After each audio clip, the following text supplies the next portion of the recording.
You ready? This is Cooking with Sidon. Let's get cooking! Oh, you guys are in for a special treat on this one. It was gonna be a kebab video, but it rained. We had to bring everything in the house, but I switched it all up.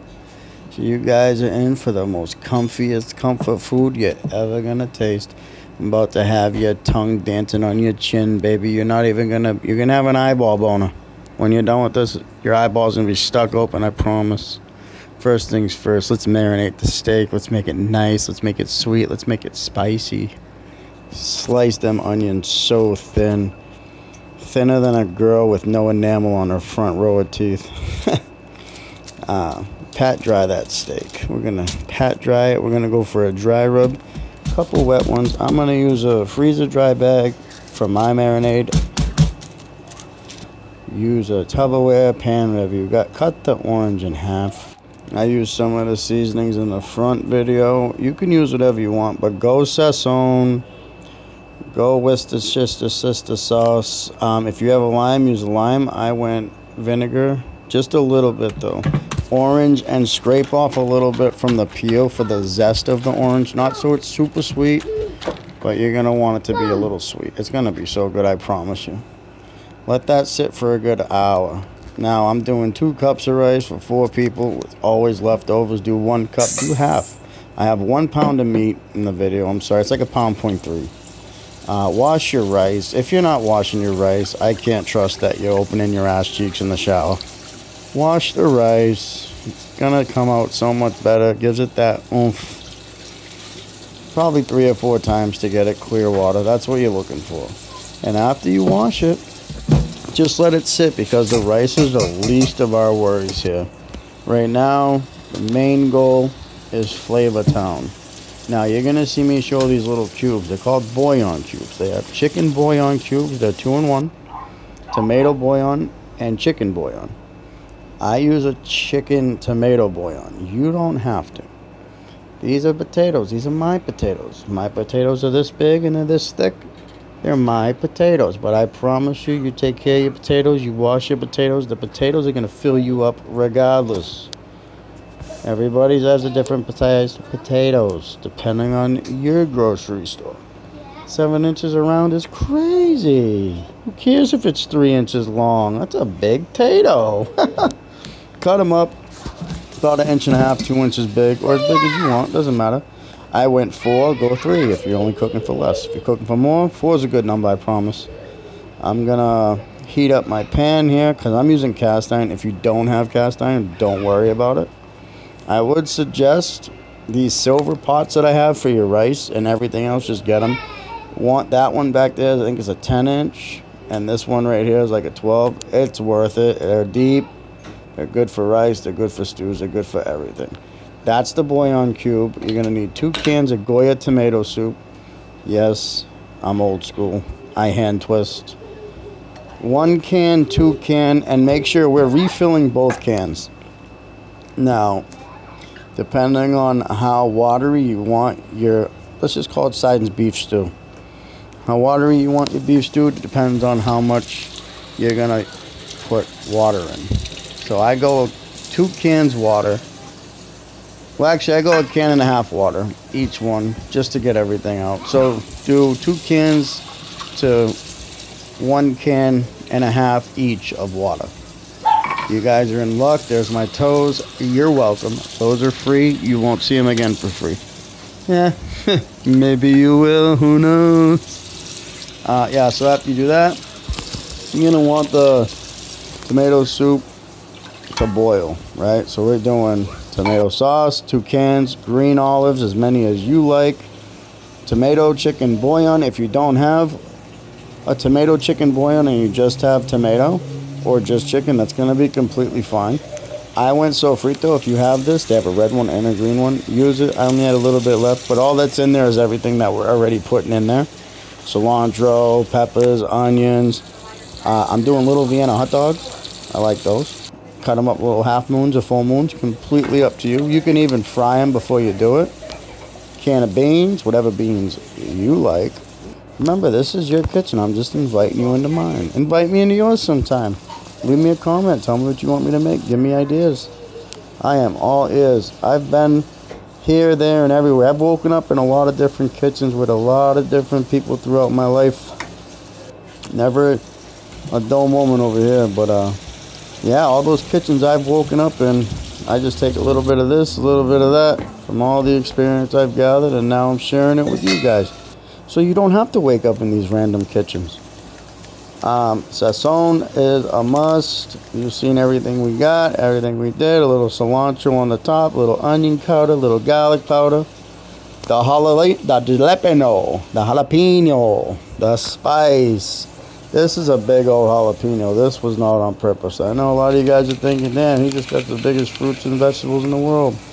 No, I don't. The DoorDash guy picked it up. Oh shit, I just pulled out the battery operated pepper maker. Let's go. You guys are in luck. I don't pull that out for just anybody. $4 a battery. We're shaking shakers, you know what I mean? But yeah, give that a mix. Cilantro last. Once your thing's boiling, lid it and cook it on low for about an hour.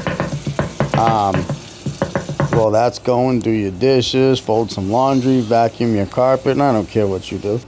Just let it sit. And the best part about this dish is it's an hour minimum, right? You can let this go all day. If you got to go to work, let it go in the morning on low. It's going to be completely up to you.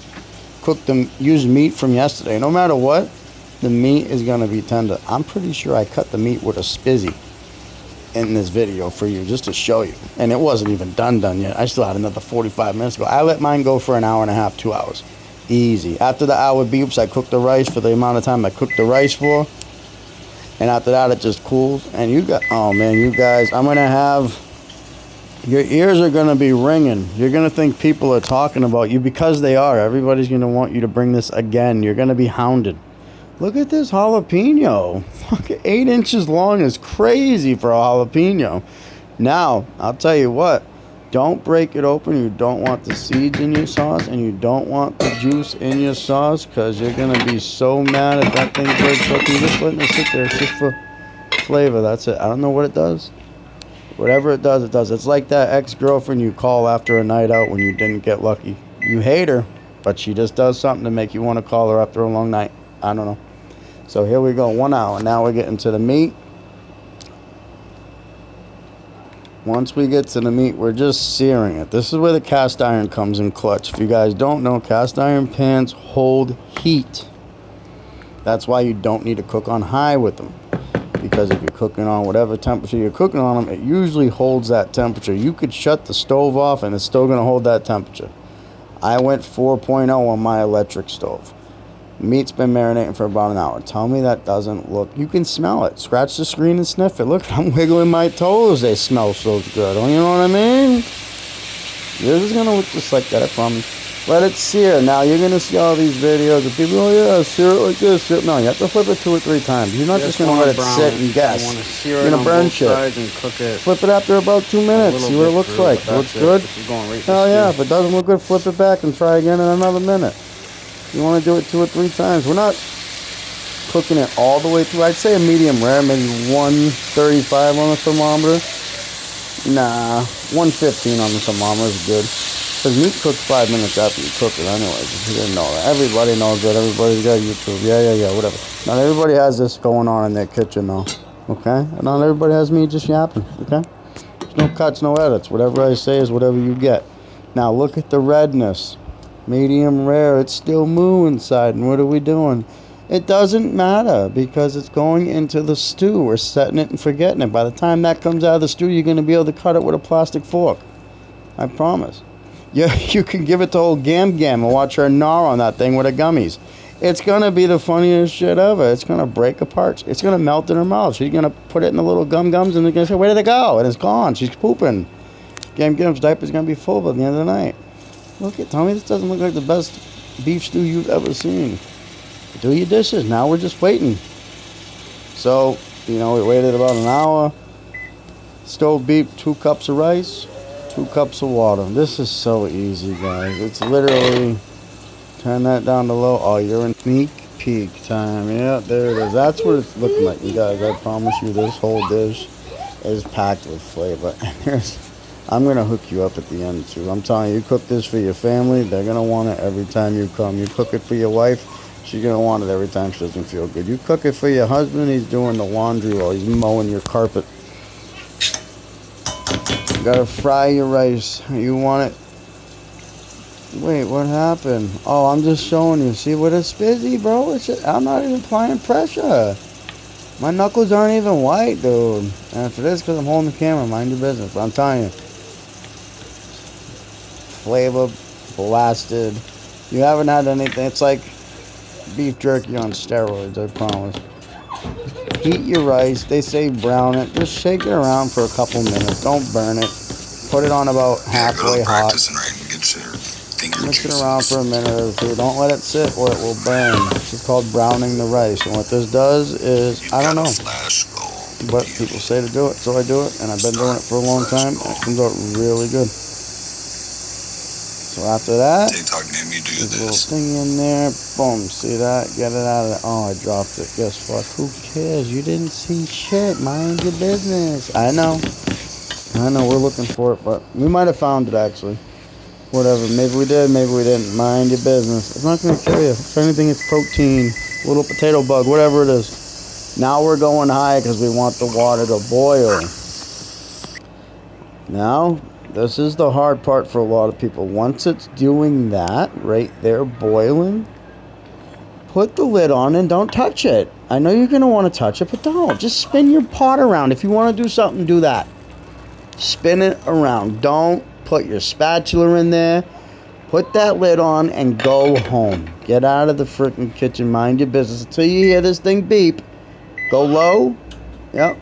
There's a little life hack for you. Turn it off and return it back on instead of pressing the button 37,000 times.